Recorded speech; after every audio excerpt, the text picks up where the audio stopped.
প্রিয় দর্শক বন্ধুরা, বছর শেষে আরও একবার 9 to 12 এসএলএসটি নিয়ে ব্রেকিং নিউজ।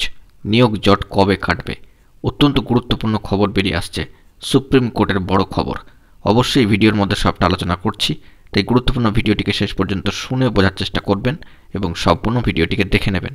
যে সমস্ত বন্ধুরা চ্যানেলটি সাবস্ক্রাইব করেননি, সাবস্ক্রাইব করে নিয়ে সঙ্গে থাকবেন। বছর শেষে অত্যন্ত গুরুত্বপূর্ণ খবর, কোন দিকে নিয়োগ জটে থাকা এসএলএসটি চাকরি প্রার্থীদের ভাগ্যের চাকা।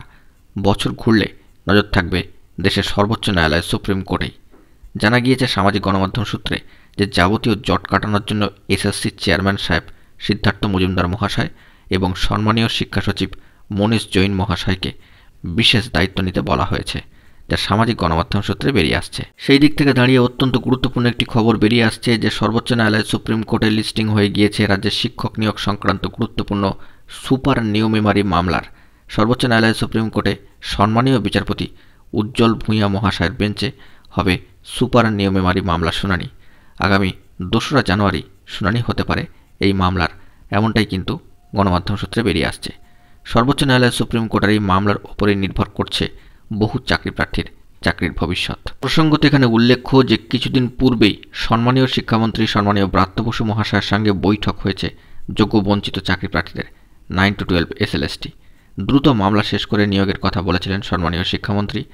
1 ফেব্রুয়ারির একটা ডেডলাইন দেওয়া হয়। চাকরি প্রার্থীরা চাইছেন যাতে ফেব্রুয়ারি মাসের মধ্যে গোটা বিষয়টি নিষ্পত্তি হয়। সেক্ষেত্রে এসএসসির চেয়ারম্যান সাহেব ও সম্মানীয় শিক্ষা সচিবের আগামী দিনগুলিতে কী ভূমিকা থাকে সেদিকে নজর থাকবে ওয়াকিবহল মহলের। সূত্রের খবর, ফেব্রুয়ারি মাসের আগেই যাতে আইনি জট কেটে যায় তা নিয়ে নিশ্চিত করতে চাইছে রাজ্য সরকার, যা অত্যন্ত সদর্থক একটি পদক্ষেপ বলেই মনে করা হচ্ছে। প্রসঙ্গত উল্লেখ্য যে নিয়োগের জট কাটাতে রাজ্য সরকার সুপার নিউমেমারি পদ তৈরি করে। সেই মতো রাজ্যের ক্যাবিনেটের অনুমোদন ক্রমে সুপার নিউমেমারি পদও তৈরি করা হয়েছিল।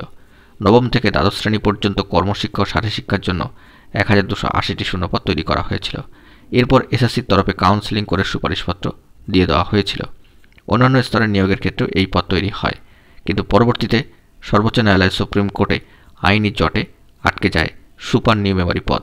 সেই মামলায় ফের উঠতে চলেছে দেশের সর্বোচ্চ ন্যায়ালয়। দেখা যাক পরবর্তী ক্ষেত্রে কি খবর বেরিয়ে আসে। বন্ধুরা, এখন এই পর্যন্তই। গুরুত্বপূর্ণ আপডেটগুলি পাওয়ার জন্য অবশ্যই এখনই চ্যানেলটিকে সাবস্ক্রাইব করে সঙ্গে থাকবেন। ধন্যবাদ।